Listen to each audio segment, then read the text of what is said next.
Welcome to 5 Star Weekly. More wins than Haynes say Valentino is the GOAT. And how did our new DP do in his full debut? We get into all that and more coming up.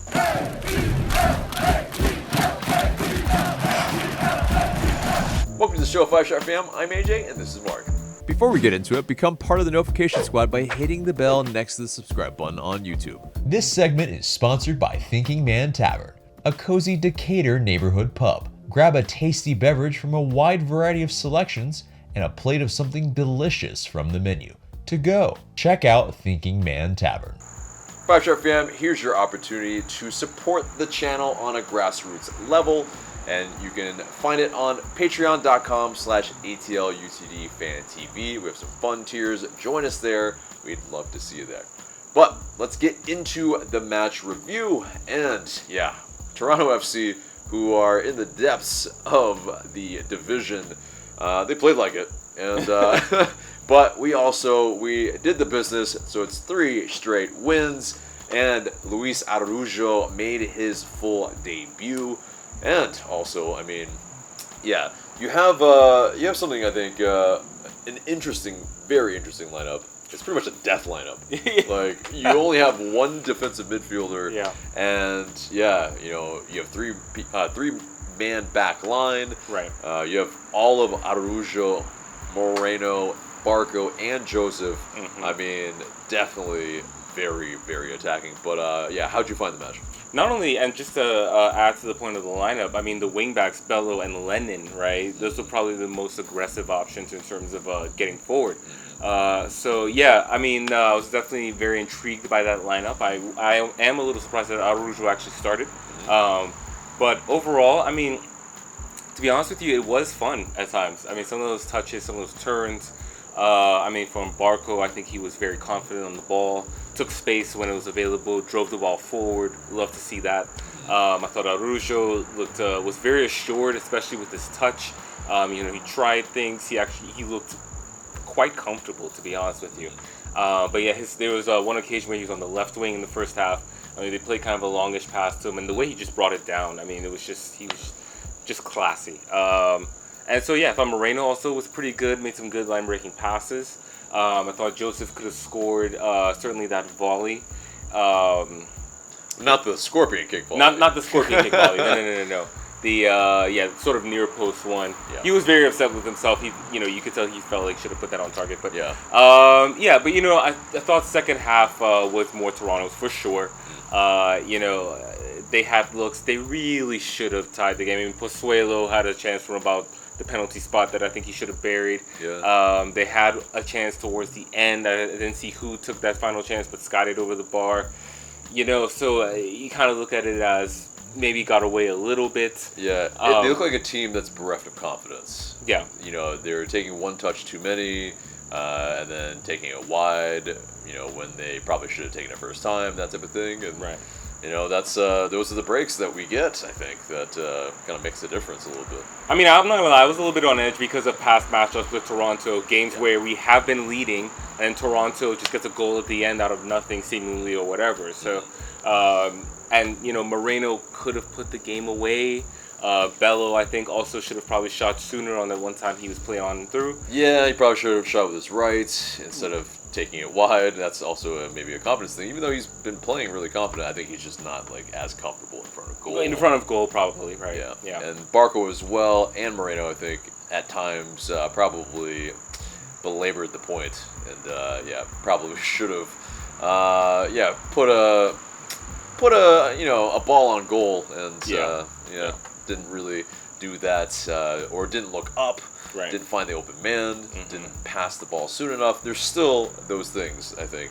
And look at us, we're complaining during a win. It's good to be back to to doing this. I think a key moment in the game for sure is when Sosa came off. You know, when I saw the sub, I was like, okay, you know, he's clearly exhausted. I think he had a knock even. But yeah, I mean, like, it's sooner or later you've got to protect Sosa somehow. So, and you know, like Sajic did a pretty good job considering it was a pretty aggressive lineup.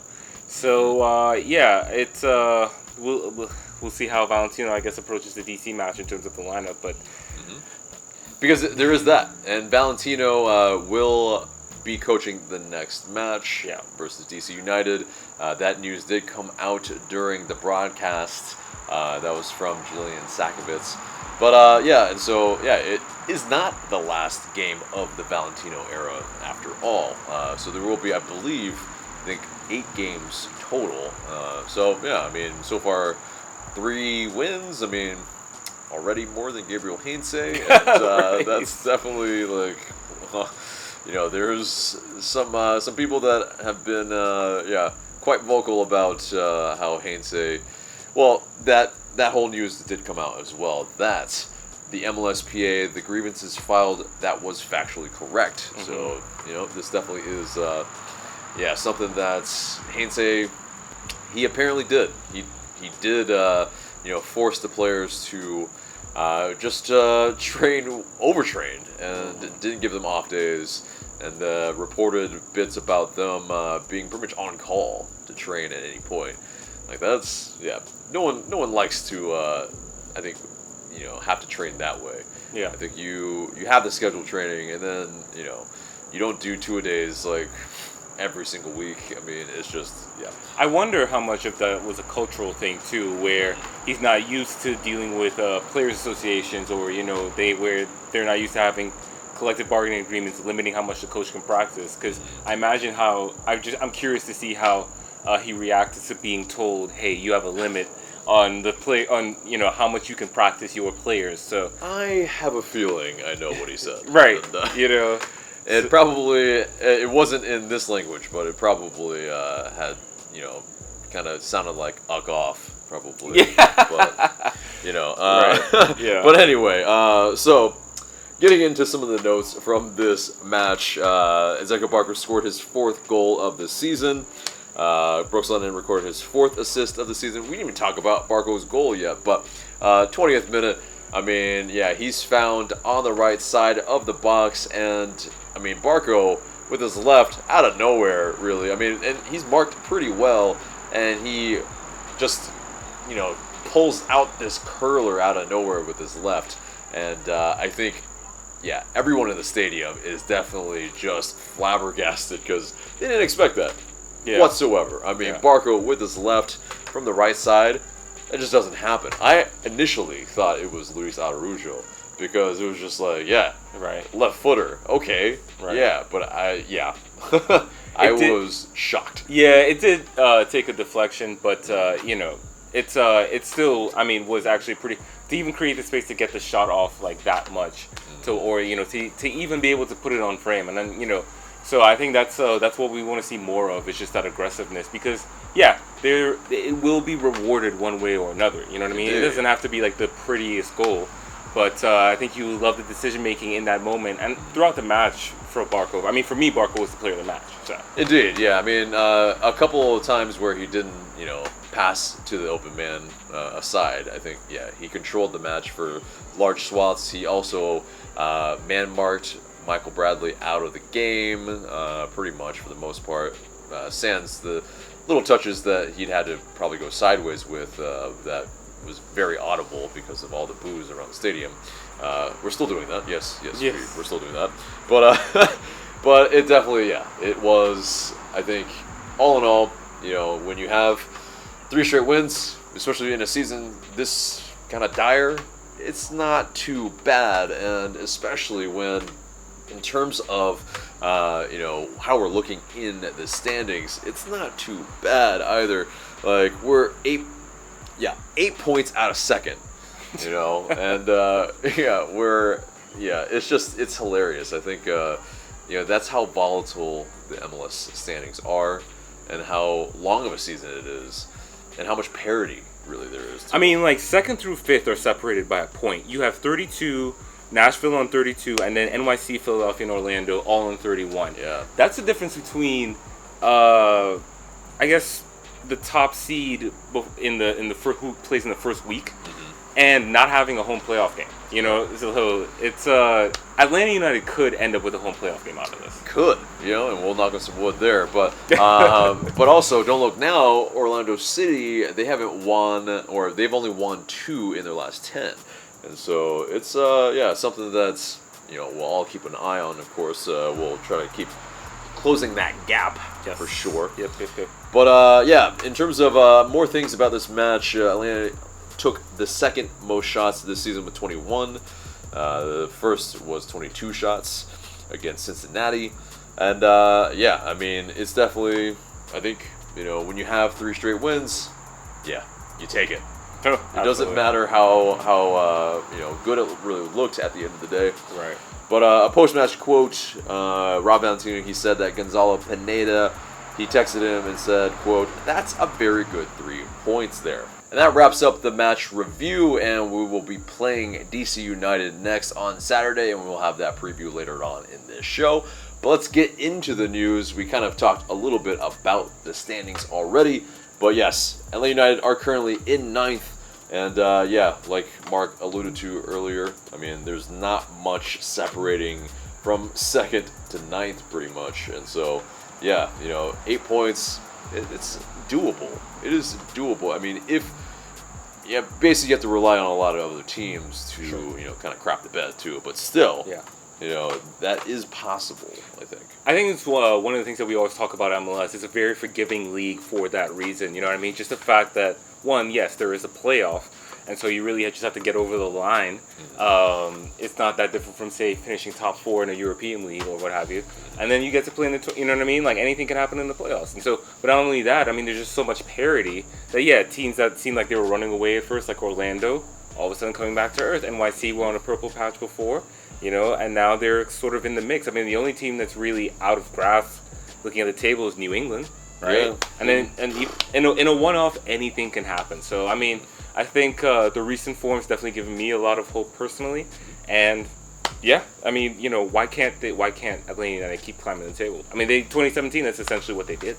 Yeah, it's true. Yeah, I mean, start off like, kind of doing pretty okay, but playing really well in the sense of the performances, but the definite results weren't quite there. And then there's a kind of mid-season surge going into the latter part of the season. So definitely could absolutely happen. Yep. So let's move on into Ezequiel Barco making his 3rd straight MLS Team of the Week. I mean, that just shows how much he is balling. And, of course, the league is seeing that as well. Mm-hmm. Miles Robinson makes the bench. And, moving on to LA United 2, the USL Championship announced that the Team of the Week for Week 17 included Robbie Mertz, Philip Goodrum, Caleb Wiley. Congrats to those boys. They have not played this week yet after the last match that we talked about, and they still will be playing the Pittsburgh Riverhounds on August 22nd. So, really short news segment this week, and we'll get into the match preview. And yes, DC United at Audi Field this weekend. It'll be 6th versus 9th. It will be a 6-pointer, I think, definitely, because, only 3 points separate us. So, anything could happen here, and we could really set ourselves up to, really make a good climb up the standings or table, however you want to call it. I mean, if Atlanta wins this weekend, we could be above the playoff line by the end of it. Yeah, I mean, who would have thunk like 4 weeks, 4 matches ago? Really. Look at us. Yeah, look at us. But insert, I won't be inserting, but insert Paul Rudd. But anyway, so let's get into how DC United look before the season started. They brought in Hernan Losada, a rising Argentine manager, and he's the youngest active coach in the league. And I mean, for the first time in a decade, there's a new DC United head coach, and they've been doing decently, as we mentioned, 6th in the East, so not too shabby. Last season they finished at 13th. They did not qualify for the playoffs. But getting into some of the key acquisitions, Nigel Robertha, he was signed from the Bulgarian top flight, and he had 20 goals and 8 assists in 39 games with PFC Levski Sofia. So, he's definitely a guy that we will be really needing to keep an eye on. Next guy was Giovanni Bolivar, another forward, and he's from Deportivo La Guaria. Sorry, I'm just butchering all that. But also Brandon Hines. He's a center back, U.S. men's national team, maybe if he does well enough, but he's American. And yeah, he spent the last half decade in Europe, so definitely some talent that they brought in. And no real key losses. I mean, Paul Arriola, he has come back, so definitely, yeah, you know, they improve on a side that definitely did not look very good last season, but. Yeah, into our matchup that we've played against them. Yeah, we did look pretty dire against them underneath the Tata Martino era, but then we started to pick up some results against them. We are now tied in results pretty much. 3 wins on each side, no draws, 11 goals on our side, 8 goals on their side. So it's pretty even, and you know, also kind of slight illusion. One of those big factors that has been part of their side is not in their side probably this weekend. So it shall be, I think, for me anyway, much more exciting. So, yeah. But anyway, getting into the players to watch. Mark, take it away. Yep, so you've got Edison Flores, midfielder. They actually brought him in last season, of course, because of disruption with COVID. He wasn't able to show, I think, his best. So looking for a rebound this season, and seems to be doing that so far. Of course, our old friend, ex, however you want to put it, Julian Gressel, certainly has been a key player for them. He he did not start on Wednesday, which makes me think that he will start on Saturday. Yeah, you know, he plays on the right. DC have been playing with the 3 at the back this season. So he's been in what most people would consider his natural position at right wing back. Steve Birnbaum, another defender. He was out the first couple months, but is back now. And Moses Nyman, midfielder. A little young player to watch. Yeah, kind of a prodigy for them. Mm-hmm. And getting into some of the, or not some of the, but the injury report. Who's out? Yeah, some of their signings actually. Nigel Roberta, Brendan Hines will be out. Adrian Perez will also be out. Russell Canoes, key player for them, will be out. And Bill Hamid. Yes. Sort of a thorn in our side. Not going to be available for this one. I am stoked. Donovan Pines as well, also with an injury. And Edison Flores, key acquisition from last season, is questionable with a hamstring injury. So, I mean...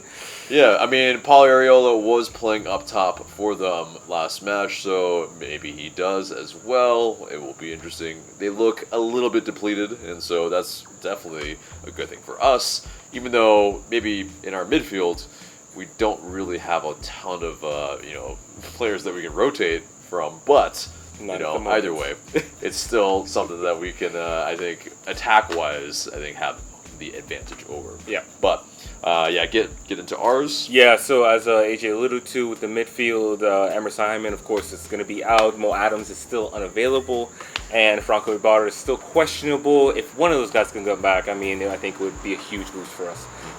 Brooks Lennon also still listed as questionable.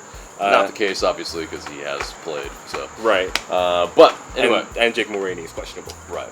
And so, getting into our predicted starting 11, then, I mean, okay, Goose, between the sticks, and retains the spot, I think.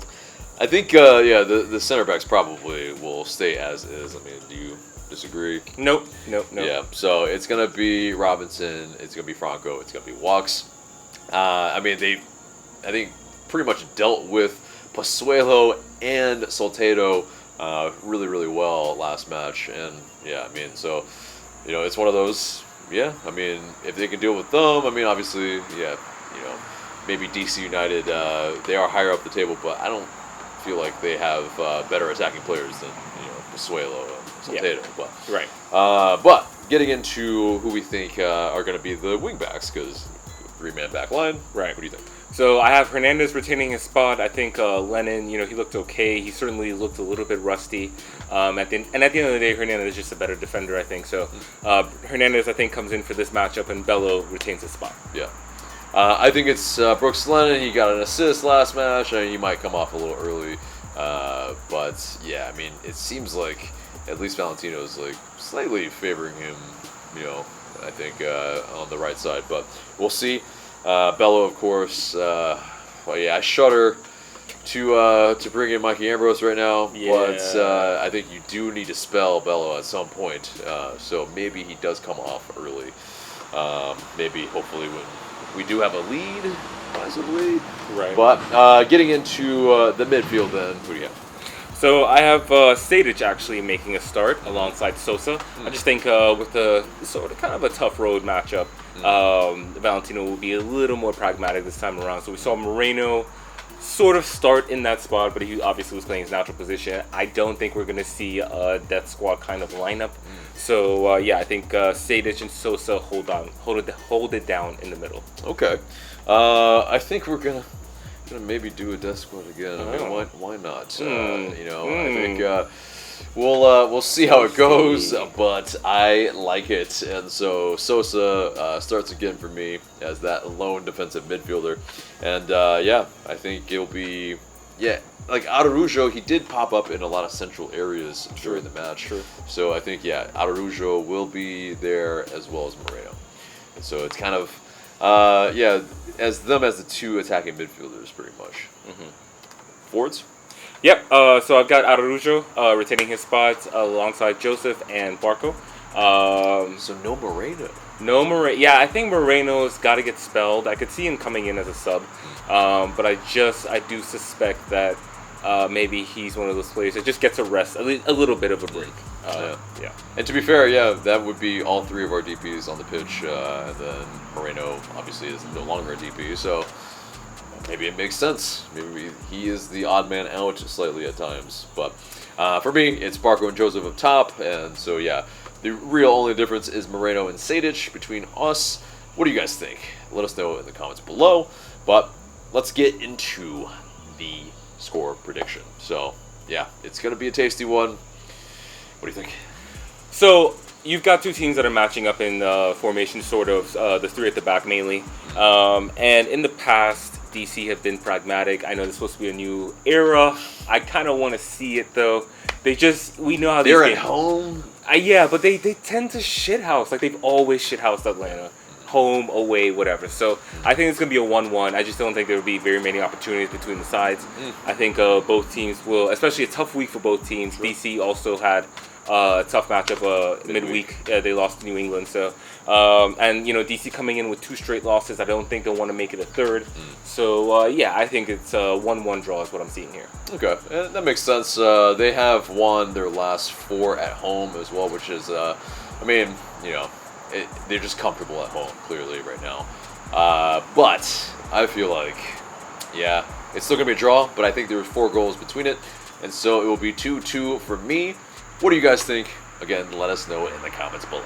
But guys, that's the match preview and pretty much the entire show except for the question of the day. And the question of the day is, what do you expect from Gonzalo Pineda this season? Let us know. Because, is he going to bring us to the playoffs? Is he going to bring us to glory? What do you think? Because, he could also not bring us to the playoffs and also, be even worse than Heinze. Who knows? I remember what I said last time. Tuchel-like effect. Glory. So, hope so. I'm wearing my red in the steed of having an Arsenal shirt with me. But, hopefully, go Gunners this weekend. Anyway, that's pretty much the show. That is the show. And, yes, guys, remember to like, share, comment, subscribe. And for Mark, I'm AJ. Thank you so much for watching.